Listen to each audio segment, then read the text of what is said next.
Hello my loves and welcome back. In this video I'm going to talk to you about how to clear and cleanse the energy from one of your cat's chakras. So if you're not sure what a cat chakra is, be sure to check out my other video, which I will link just above, so that you can understand what chakras are and how you can help them when you're supporting and working with the energy of your cat. So today we're going to delve into a couple of ways that you can use energy to clear and cleanse your cat's chakras. Now, when it comes to our cats and their chakras, we need to watch and observe, because they will show us, they will share with us what they need, how they need it. For example, if the cat gets up and walks away, like they're done. Okay, so one of the most important things I can say to you at the beginning is to really be present with your cat when you're doing this energy work. Okay. So you don't need to be qualified in energy healing. You don't need to have Reiki qualifications or any certificates or anything like that. Yes, those things are great and they can help for sure, but we all have the power within us to manipulate, to manage, to shift energy. You do it for yourself every single day. When you go out for a walk, if you meditate, if you read a book, if you watch your box set, if you spend time with family, all of those things are moving your energy throughout your chakras and your energy field. When it comes to our cats, they may need a bit of help, and it's about you creating the time and space to work with their energy. And like I said, paying attention to what they're doing. So let's talk about the chakras and if we're going to work with one specifically to clear, cleanse or balance it. Now, one of the first things I would say is to set the scene. Okay, it's to make sure you don't have your phone next to you. You're not going to be distracted. You've not got family coming home from work or, places that you need to be, or you've got a quick 10 minutes. Okay. It's really about having the time and the presence to connect with your cat. Because if you think about it, when you spend time with your best friend or a close family member, you give them your attention. You make eye contact, you're present, you're listening. You're not doing, maybe you are doing 5 other things at the same time, but you have a sense of connection with them. And when it comes to our cats, that's really important for them to be able to feel that connection with us. Now, if we pick a particular chakra, let's say the root chakra, okay? Now, the first thing you need to know when it comes to balancing a cat chakra or clearing a cat chakra is what's going on with it. Like, what kind of state is it currently in? Because you don't want to put energy into it or reduce energy from it or clear a blockage if you don't know what's there. Now, don't panic, don't worry if you're new to energy, okay? I've got another video which I will link, which is called Feel the Frequency, and that's how to sense and feel your cat's energy. So the first thing you want to do is to connect with it. I'm going to pretend that my microphone is the cat. So this is the root chakra. Like, what can you sense and feel? Okay. Does it feel hot? Does it feel cold? Does the energy feel fizzy? Does it feel fast? Is it popping? What can you sense and feel in the middle of your hand? Now, energy is different. Okay. It varies for every being. So you may feel different things. In my experience, my 20 plus years of working with cats, the experience that I've come to be familiar with is when a chakra feels hot, there's too much energy. And when it feels cold, there's not enough energy. And a blockage feels almost like in between. It feels sticky. I know that might sound strange, but if you were hovering over your cat chakra and it felt quite warm, you can sense and feel the energy. If it feels like if you go along the whole of their body and you find a cold spot, it could be because that chakra is underactive. When it comes to a blockage, it almost feels like your hand has a bit of like resistance. Okay, it's heavy, it's sticky, it's kind of like, feels really dense. Now, you may notice popping sensations like in the palm of your hand. You may feel like a drawing sensation. The more that you practice and work with energy, the more you will get a sense and feel as to what feels right for you, what feels aligned for you.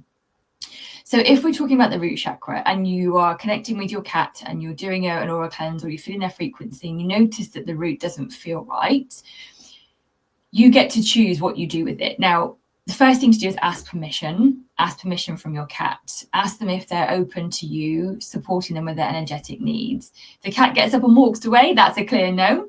Some cats may not even move or shift or change position. That's an okay. And some cats may kind of stretch or move or position their body more into your hand or to where you're sitting. That's a big fat yes. Trust your intuition, okay? I'm going to share with you a couple of ways to manage the energy, but trust your intuition. If you go in with the intention of using a crystal, but actually it doesn't feel right, don't do it, okay? So if we can feel a blockage and it feels a bit sticky and it feels a bit heavy, one of the ways that you can do it is to manage it yourself. You know, we have chakras in the palms of our hands, right? We have energy moving through us. Now, when it comes to working with the energy of your cat, the energy isn't coming from you, it's moving through you, okay? So you can ground. I'd always recommend you ground and protect yourself before you do any energy work, whether it's with your cat, yourself, or somebody else. So do some grounding and protection. If you're not sure what to do, everything you need is in my cat chakra book, okay? Complete guide to clearing, cleansing, and balancing your cat's core energy centers. I've got a detailed breakdown about how to do a balancing and a grounding, and how to do a protection preparation in there for you. So then you use your hands and you can work with your cat. Now you can close your eyes if it feels more comfortable, okay? And you find that spot, and it may take you a second or two to kind of find back where it was. Oh yeah, there it is. You know, you can kind of feel it. Like I said, you might feel a drawing sensation from your hand. It might be fizzy and poppy. It might feel quite sticky and heavy. So when you've asked your cat for permission, you've got permission, you're grounded and centered, you can feel around the energy. And you can use it out, you can vocalize it out loud, or you can do it internally and say to your cat, I'm helping you to shift this. And you can almost visualize, so either imagine, pretend, visualize, whichever word feels more comfortable to you. Use your intention and picture that you are finding the blockage and you are kind of just grabbing hold of it. And then you don't have to grab it really tight. You can just maybe do a pinch, maybe do a small pinch, and you just want to pull the energy out. Blocked energy out. Draw it out, come up as far as you need to, and shake it off and give it back to the universe, okay? Or if you feel drawn to, you can put your hand then on the ground and put the energy back into Mother Earth that way. So that's the first way. You can do it yourself with your hands. Now, don't be surprised if when you're drawing it out of your cat, they stretch and move, or when you've taken it and you release it, they also then perhaps stretch and move. You may find that they yawn and do other things. Again, signs of energy processing are in the cat chakra book. So you can do that yourself, okay? There's another way, which is using crystals. Now, you may want to use a crystal wand, or you may want to use a crystal pointer, okay? Now, if you're working with a specific chakra, you may, again, want to use a crystal that aligns with that chakra. So, for example, citrine, with it being yellow, would actually be the solar plexus, okay? If you're working with the root, you want to have a red crystal. I don't have a red pointer crystal, so I don't have one to show you. The thing about having pointers and using points is, again, to direct the energy and to draw it out, okay? So again, you'd use the crystal with the wand. And with the wand, and again, to be fair, or with the crystal, you may need to maneuver it until you almost like feel like a click, like a connection, where you find the energy spot, you find the blockage. And again, you do the same and you draw it out. And you might find that some cats, you'll get so far with drawing it out, and then they'll move or they'll shift, or they may stretch. That may be enough for them. If you feel that there's more resistance, you need to trust your own sensation, your intuition, and read the cat in front of you. So I generally draw out as far as I can and shift and give back. But some cats can only move a little. So if you find that you are working with your cat's energy and you try to pull it out and pull it away, and actually you get so far, but you almost like feel like there's resistance and you can't move it anymore, that's as much as the cat can release at that time. So if you think about, if you were having like therapy sessions and you're talking about a particularly difficult topic, you may only be able to talk about it for so long, or to a certain point, because you're only ready to heal that much. And it's the same with cats. So don't go trying to pull it and draw it all the way out if it doesn't feel right, either in your intuition, your gut instincts, or if your cat is showing you signs that actually they're not quite ready to shift that much yet. You might also find, and again, that's why I recommend the book, that some cats will hiss when you're particularly removing blockages. This is because the energy's been in there for a while, okay? And stagnant, stuck energy can cause physical discomfort. So although you are helping the cat by healing them and removing it, it may feel a bit uncomfortable for them. So just bear that in mind. So you can use your intention, you can use your enhanced intuition, you can use crystals, and you can also use just your visualization. You don't necessarily need to be around or see or touch the cat. So when I work with cats and clients doing a cat chakra cleanse, I don't have the cat in front of me.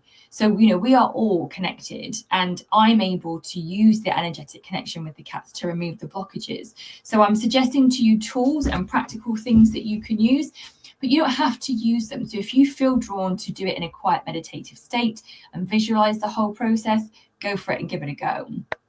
Just remember, it's important to ground and protect your energy at the beginning and yours and the cat's at the end.